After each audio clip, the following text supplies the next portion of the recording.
Yaorana, madame, monsieur, bienvenue dans votre journal. Voici les titres que nous allons développer ce soir. 20 groupes, 2500 artistes et 30 000 spectateurs. Le concours de danse et chant du Heiva Itaiti s'est achevé hier soir. Et c'est la troupe Hitireva qui a remporté le tant convoité prix Madeleine Maua. Nous reviendrons sur leurs prestations avec leur chef de troupe, Kehaulani Shanki, est notre invité. À moins de 10 jours des Jeux Olympiques, les syndicats cherchent à se faire entendre. Un préavis de grève est déposé chez ADT. Ils dénoncent la dégradation des infrastructures aéroportuaires sur l'ensemble du territoire et les conditions de travail des salariés. Enfin, direction Teahupo, où les équipes s'activent pour les derniers préparatifs des Jeux Olympiques. En parallèle, la gendarmerie met en place son poste de commandement à Veirao pour garantir la sécurité des athlètes et des spectateurs. Nous plongerons au cœur de cette organisation millimétrée.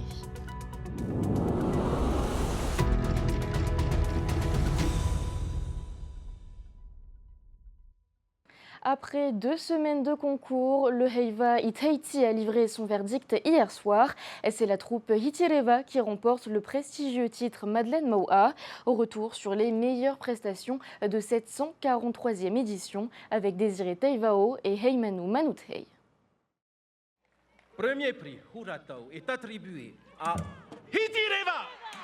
Un troisième sacre pour le groupe de Kehaulani Shanki sur la scène de Toata. Avec son thème Tuamo'o, la colonne vertébrale, la troupe de Haroué explore la question identitaire et se démarque par ses tableaux humains innovants et millimétrés. Mais comme pour chaque édition du Heiva, la tâche du jury n'a pas été simple. Le choix a été difficile, donc nous avons été obligés de bien regarder dans les notations sur le point de vue artistique, parce que c'est là où il faut viser pour avoir beaucoup de points. Alors c'est là que nous regardons le groupe qui a surpassé son savoir, qui a développé en plus encore du thème présenté écrit. En amateur, c'est une première réussite pour le groupe Heitoa mené par VTA Toatiti. Créée il n'y a même pas un an, la troupe composée de passionnés employés dans l'hôtellerie a séduit le jury avec son enthousiasme et sa fraîcheur. Nous avions confiance en nous, même si nous n'avons pas eu beaucoup de temps pour nous préparer. Nous avons choisi aussi de donner leur chance à de jeunes danseurs. Ils n'ont rien lâché et ont tout donné pour remporter ce prix. Pour les prix individuels, le titre de meilleur danseur est décerné à Noah Mendelssohn de Yaura Tehura et celui de meilleure danseuse est revenu à Aïe Emmanuel de Heikuranui. Je ne sais pas quoi dire, je suis contente. Je suis contente d'avoir remporté ce prix parce que je ne m'attendais pas du tout. J'étais toujours en train de douter jusqu'à ce qu'on annonce mon prénom. Si on vous dit que vous êtes fait pour aller faire ce concours, franchement, il faut y aller, il faut essayer et surtout, il faut bien vous entourer parce que franchement, ce concours, il faut avoir un gros mental. Pour la catégorie des chants traditionnels, Te Papeora no Papofei remporte le Grand Prix Tumurai Finua. Les meilleurs groupes se produiront encore vendredi et samedi à Toata pour les soirées des podiums. Et on continue de parler du Heiva Itaiti avec vous, Kehaulani Shanki Yaorana. Yorana. Alors vous dirigez Hitireva, l'un des groupes les plus en vue de cette dernière décennie. Hier, vous avez donc remporté le prix Madeleine Maua. Et quel est le secret pour percer, mais aussi pour se maintenir au plus haut niveau ? Alors, je pense que le plus grand défi pour moi et moi-même, se surpasser à chaque prestation, donner cette envie à nos danseurs d'y participer, tout en leur donnant, comme on appelle ça, du ma'a chez nous, de les nourrir. Il est de bien s'entourer aussi de son équipe et puis d'avoir des danseurs qui croient et qui te soutiennent. Voilà. Le thème que vous avez choisi, c'est Tuamo'o, la colonne vertébrale, une métaphore de l'identité maori. On y voit une jeune fille, le jean troué, les écouteurs dans les oreilles, et qui semble ne pas être sur la même longueur d'onde que son grand-père, qui lui est plutôt ancré dans la culture. Et quel est le message que vous avez voulu faire passer ? Effectivement, l'illustration de la colonne vertébrale est une image que l'on voulait montrer sur celle des générations. On voit bien sûr une colonne vertébrale un peu fragile, comme l'on ressent notre jeunesse d'aujourd'hui, mais qui est bien soutenue par nos anciens. Voilà. L'une de vos forces, on peut dire que c'est un petit peu de casser les codes, d'innover ? Alors, l'une de nos forces, c'est de rester nous-mêmes, c'est-à-dire d'apporter notre petite signature et de rester fidèle à ce que nous aimons faire. En plus du prix en Hurata, où vous avez décroché le meilleur OTA, le meilleur Orero, le deuxième prix en danse individuelle avec Daisy Testevide chez les filles et Samuel Terimana chez les garçons. Vous participez à leur préparation ou c'est eux qui choisissent leurs propres prestations, ce qu'ils veulent faire? Alors à la base, lorsqu'ils rentrent dans les troupes, ils sont un petit peu confrontés à tous ceux qui désirent participer à ce concours. Et le choix ensuite se fait par moi-même, donc ils se portent sur l'engagement et puis le travail qui pourrait être fait pour y participer. Ils sont très talentueux, nous en avons énormément, pas que dans Hitileva, mais dans tous les groupes de danse. Et nous sommes fiers de leur parcours aujourd'hui. Vous allez clore la deuxième soirée des podiums ce samedi. Il faut se remobiliser, tout réajuster, refaire les costumes végétaux. Effectivement, donc en quelques jours, c'est de se préparer au mieux à faire notre dernière représentation sur Toata, mais surtout apporter à un public qui n'a pas pu se rendre le 12 aussi parce que les billets ont été très très vite vendus. Donc tout réaménager, costumes bien sûr à recompléter, végétaux à refaire et ensuite compléter la liste de ceux qui sont encore présents. Et justement, pour ceux qui n'ont pas pu vous voir déjà sur Toata et qui ne pourront également pas être là ce samedi, est-ce que vous allez proposer votre spectacle ailleurs ? Donc nous avons beaucoup de demandes, effectivement. Nous essaierons de nous organiser pour que tout le monde puisse y participer et puis aussi présenter un spectacle qui soit quand même à la hauteur de ce qui a été présenté sur Toata. Une toute dernière question, est-ce qu'on reverra Hitileva au Heiva 2025 ? C'est pas l'envie qui manque, mais on sait très bien que l'organisation, les fonds, les lieux de répétition prennent plus de temps. Et il faudra attendre encore un petit peu que le groupe se réorganise pour pouvoir remonter. Donc votre décision n'est pas encore arrêtée ce soir Non, pas pour l'année prochaine. Peut-être, on verra. Merci beaucoup, Kehaulani Shanki, d'avoir accepté notre invitation ce soir. Merci beaucoup pour l'invitation.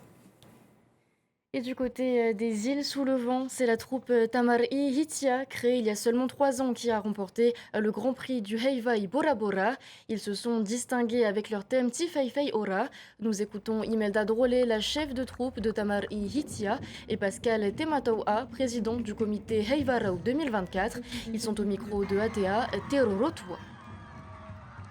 Merci à nous tous, très émus ce soir. Malgré, il y a des hauts, il y a des bas, et ils sont là pour nous, Tamari Hitia. Vous attendez pas à ces prix quand même? Ah non, pas du tout, on n'attend pas ces prix. Alors c'était une surprise, une grande surprise, on peut le dire. Les grands groupes qui attendaient le podium, et ils sont passés à côté.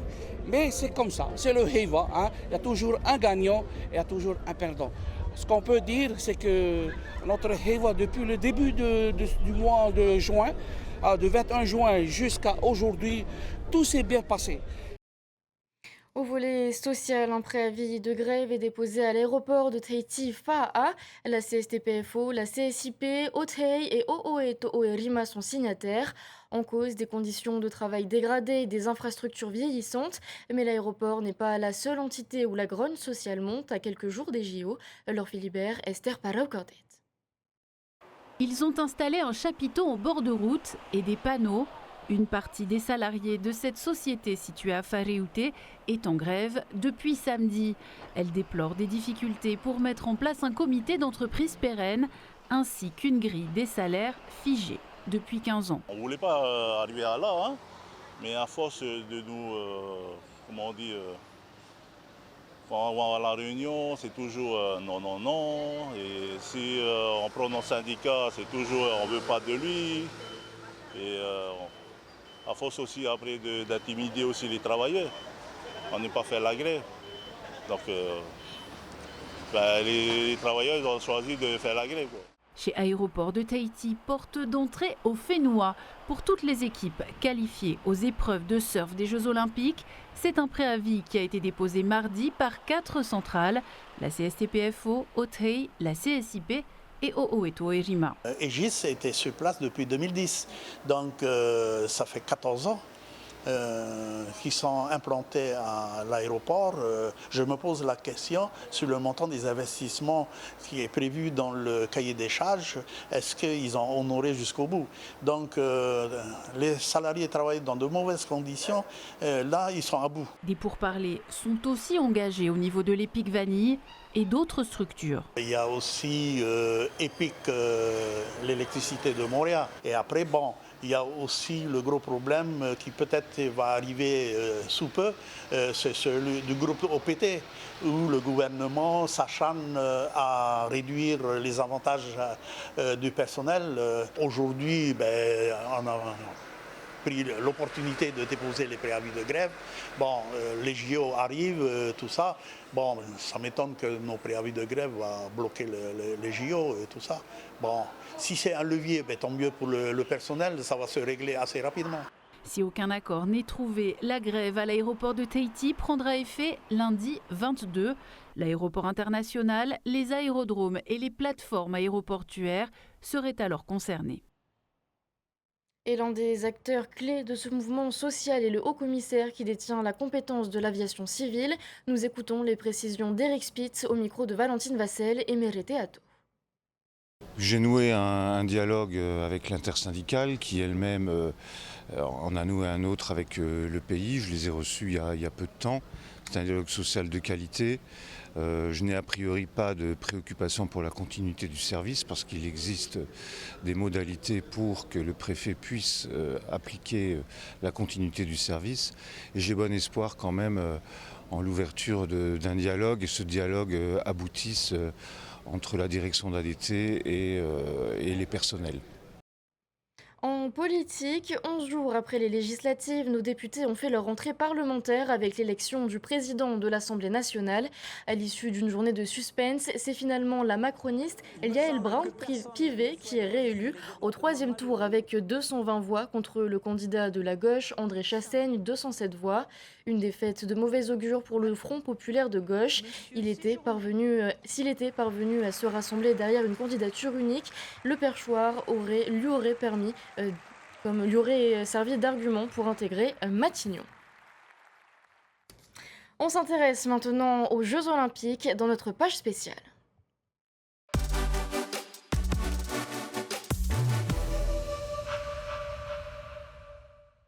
À quelques jours de l'ouverture des épreuves de surf, les petites mains s'activent à Terre Hoop Haut. De la décoration à l'installation des câbles réseau, rien n'est laissé au hasard, comme l'ont constaté Désiré Taivao et Oriano Tefao. Les équipes du comité du tourisme de Tayarap Ouest sont à pied d'œuvre à la pointe Farimahora. Objectif, recouvrir toutes ces barrières avec du nid tressé et démarquer encore un peu plus Te Hoop Haut des autres sites de compétition. C'est d'apporter un peu la touche locale. Donc de végétaliser un peu tous les espaces où les athlètes passeront. Donc il y aura, au lieu d'avoir des barrières toutes nues, elles seront habillées en nid tressé. Donc ce sera apporter aussi notre touche locale. Et donc on remercie aussi Paris 2024 d'avoir accepté justement qu'il y ait cette petite touche locale. Et ce sera vraiment ici qu'en Polynésie. Aux côtés des artisans qui s'affairent au tressage, les équipes d'Onati et d'Orange s'activent aussi.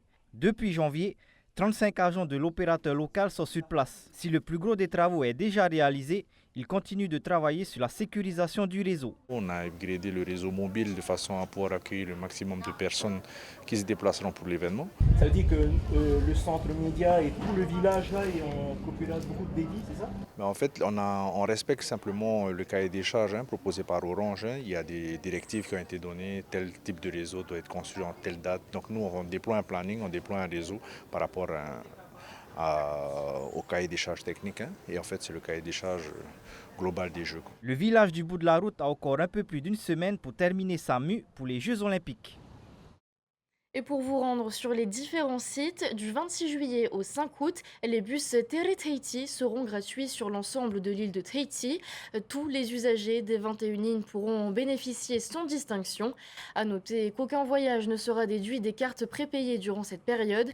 Le manque à gagner pour la société Tere Tahiti est de 11 millions de francs. Il sera compensé par le budget du pays. Nous écoutons le ministre en charge des Transports, Jordi Chan. Nous souhaitons promouvoir l'usage de modes de déplacement alternatifs à la voiture particulière pour 2 raisons. Parce qu'on souhaite mettre moins de voitures particulières sur les routes et également parce qu'on souhaite promouvoir le développement durable du Fénois. Cette mesure, nous l'appliquons dans le cadre des Jeux Olympiques, car nous souhaitons rendre cet événement plus festif, mais également parce que nous souhaitons rendre cet événement accessible à tout le monde. Et le gouvernement souhaite agir et promouvoir justement plus d'inclusivité sociale dans notre société. C'est une mesure que l'on souhaite reconduire à l'avenir sur d'autres périodes pendant l'année. Pour assurer la sécurité lors des Jeux, la gendarmerie installe son poste de commandement à l'Ifremer de Veyrao.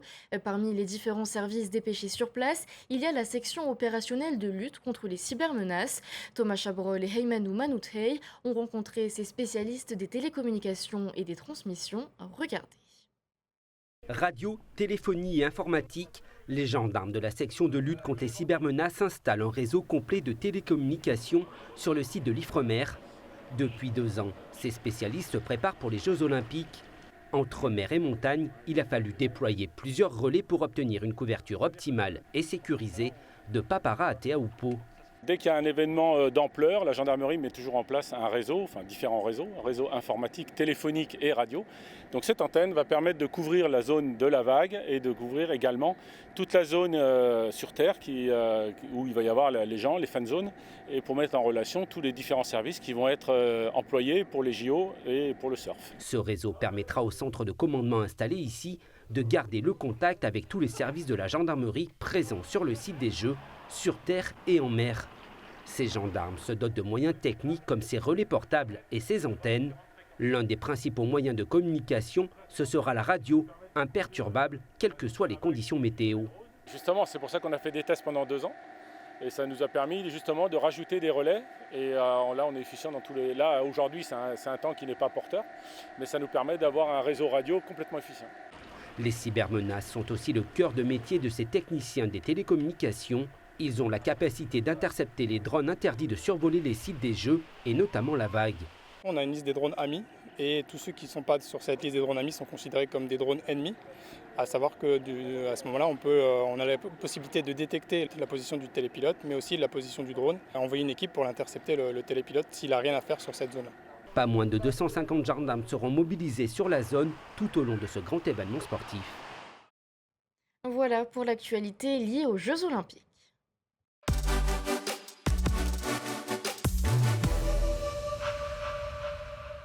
Protéger notre terre de corail, c'est la mission de l'Ifrecor, l'initiative française pour les récifs coralliens. L'organisme est installé en Polynésie depuis le 4 juin. Aujourd'hui, il lance un appel à projet. Les trophées de Toa Reef 2024. Objectif, fédérer les acteurs locaux qui œuvrent pour la préservation de la biodiversité marine. Nous reviendrons plus en détail sur ce sujet dans notre édition de demain. Et on termine ce journal par du football. Le tirage au sort du tour préliminaire de l'OFC a eu lieu hier soir à Zurich. Tahiti affrontera dans le groupe B l'équipe de Vanuatu et surtout celle de Nouvelle-Zélande qui est la grande favorite dans cette course à la qualification. Les premiers matchs sont prévus à partir du mois d'octobre. Et c'est la fin de cette édition. Merci de l'avoir suivi. Au programme de votre soirée, Initiative Fénois le Mag, puis un épisode de Teahupo, une terre, une histoire. Demain, Davidson Bennett sera aux commandes du JT. Quant à nous, on se retrouve lundi. Belle soirée à tous. Retrouvez ce journal en replay sur notre site internet et notre application mobile TNTV.